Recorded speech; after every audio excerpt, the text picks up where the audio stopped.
Spring break!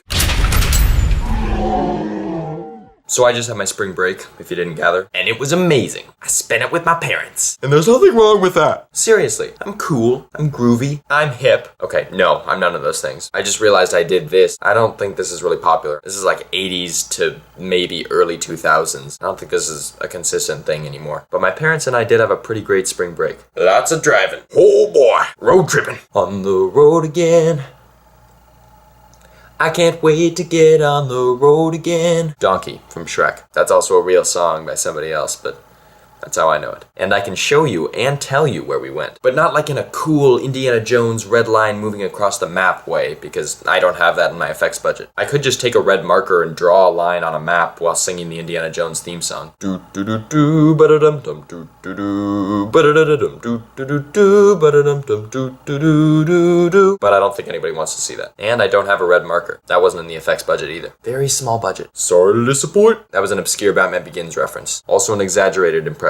So it was really nothing like the movie. I've been throwing in a lot of those lately, but hopefully somebody in the universe is picking up on them, though I doubt it. So anyway, over spring break, we went to Las Vegas, Sin City, and Arizona, Arizona. And there was a lot of fun and adventurous excursions enjoyed in both places. For instance, in Las Vegas, my dad and I went on the New York roller coaster, which is very rough. It really jostles you around. New York, New York. That was a terrible accent. I'm sorry to all people from New York. I don't mean to offend you. And if you're not in the very front car of the ride, the seat back in front of you is so high that it blocks your view and you can't see what's coming next. Major Jeepers Creepers situation. I felt like I really threw out my neck on that ride, but I was even more worried about my dad, who has a few years on me, so to speak. But he was totally fine. So I felt like a 97-year-old man, and I was very embarrassed. We got off the ride and I was like, man, that was a rough one. Our necks are never gonna be the same, right? Well, I'm okay. Is your neck hurt though? Should we see a chiropractor? Really? You don't feel like Indiana Jones after he climbs under the truck and then gets dragged behind it on his whip for a sizable chunk of time? No, not really. Or Loki in the Avengers when the Hulk grabs him by the foot and then smashes him repeatedly back and forth on the floor and then says, "Puny God," which I could never hear because everybody in the theater was laughing too hard at that point. No. And that's probably more information than was necessary to describe how your neck feels. Right. Are you okay though? Yeah, I'm totally good. Let's hit Caesar's Palace. So that was one adventure we embarked upon. But the real adventure on this trip was our accommodations. We stayed in a couple of different hotels. The first one was in Southern California. It was nice. The room was fine, comfy beds, decent desk chair. That's key. But there was a family staying next to us with a mom that yelled at her kids for everything. That's just not right. She just would not stop yelling, even late at night, which is sad, and I feel very sorry for those kids. But they were clearly used to it and having none of it. The walls were very thin and we could hear them giggling and ignoring her. Obviously, this made it quite hard to sleep. Hit the hay / sack. Catch a few Z's, if you know what I mean. It just goes to show, yelling is never the best way to communicate. Unless you're in, like, a really loud construction site or something. Just a really loud setting in general. It doesn't have to be a construction site. Or you're in a Lord of the Rings movie. Then it's okay. But yelling does not solve your problems.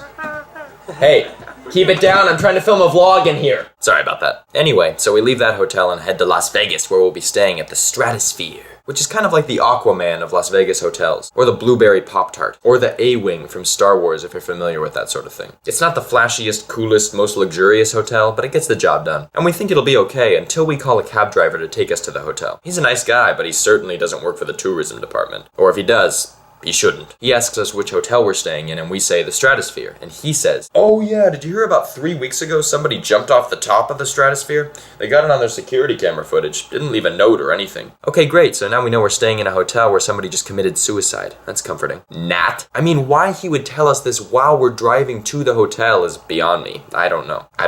But then he says, "You know what they call the area right behind the Stratosphere?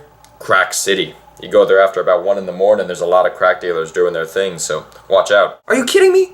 Crack City? We're staying in Crack City. Great. Just dandy. Woo! I mean, don't get me wrong, it's perfect because I wasn't sure where I was going to get my crack in Las Vegas, you know? No! I'd really rather not be staying in Crack City. Thank you very kindly. But now apparently I am. So we stay in this hotel that might as well be located in the worst part of Gotham City that Batman hasn't been to in a while, so it's gotten really out of hand. But luckily, we don't see anybody jump past our window and we managed to avoid the crack dealers. And the rest of the trip was just hunky-dory, really. Absolutely dandy. Relaxing and fun. Smooth sailing once we got out of Crack City. Plus, we now have some wild stories to tell people, like I just did. I guess the message here, if there is one, is go out there and make the most of life. No matter what cards you're dealt or which hotel you stay at, find adventure, grab life by the horns, and make it happen. And if you ever make your way down to Crack City, Las Vegas, tell them I sent you. No, don't do that. I would probably get arrested. Please refrain. Now, before I go, I just want to say one last time from the bottom of my heart. Spring break! Alright, I'm done. Sorry. Couldn't resist. I'll catch you later.